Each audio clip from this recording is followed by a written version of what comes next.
দৃশ্য, কতগুলো video footage, কতগুলো ছবি যা দেখিয়ে আমি এটা এস্টাবলিশ করতে পেরেছি বহিরাগত যাদবপুরের জন্য মৃত্যু করা যায় এরকম লোকজন শিক্ষামন্ত্রী অত্যন্ত কাছাকাছি ছিল। সুতরাং শিক্ষামন্ত্রী এবং আমি এস্টাবলিশ করতে পেরেছি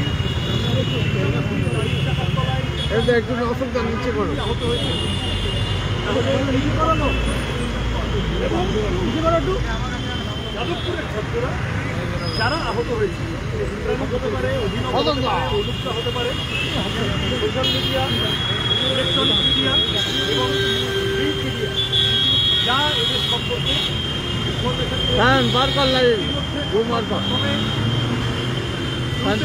বাংলার মানুষের কাছে পৌঁছে দিয়েছে। এই একই জিনিস আর এক কপি তদন্তের স্বার্থে সহযোগিতা করতে যাদবপুর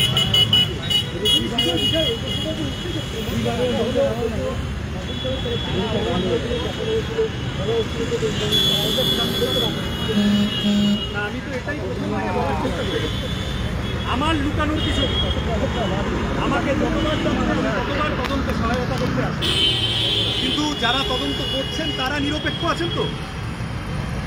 যারা তথ্য বিকৃতি করলো সাংবাদিক সম্মেলন করে তৃণমূলের পক্ষ থেকে বা সোশ্যাল মিডিয়া পোস্ট ইত্যাদি করে, তাদের জিজ্ঞাসাবাদ করতে কেউ ডাকছেন।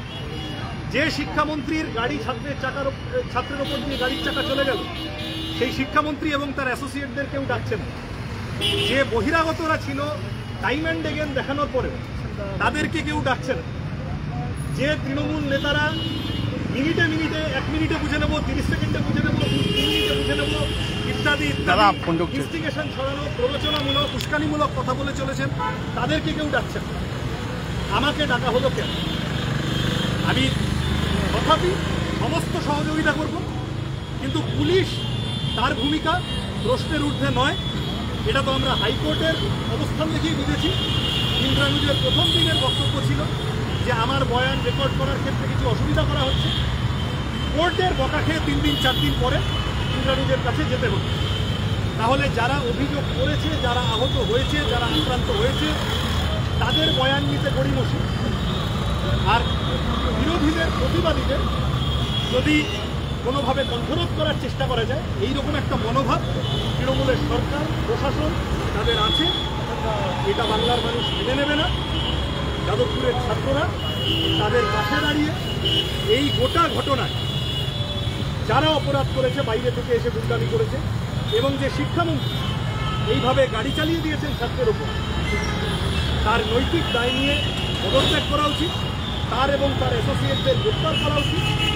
এবং যে দাবি নিয়ে ছাত্ররা আন্দোলন করছে, ছাত্র ভোট, মোদ্দাকথাটা তুলতে চলবে না, সেই ছাত্র ভোট অবিলম্বে যাদবপুর সহ বাংলা জুড়ে করা উচিত।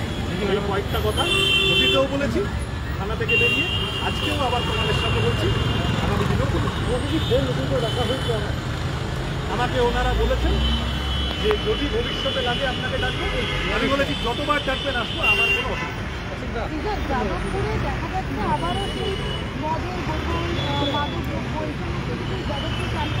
তোমরা যাদবপুরের মদের বোতলটা দেখতে পাও, আর যাদবপুরে গোটা দেশে যখন বিভিন্ন সময় এক্সেল করে যাদবপুরের ছাত্ররা সেইগুলো দেখতে পাও না।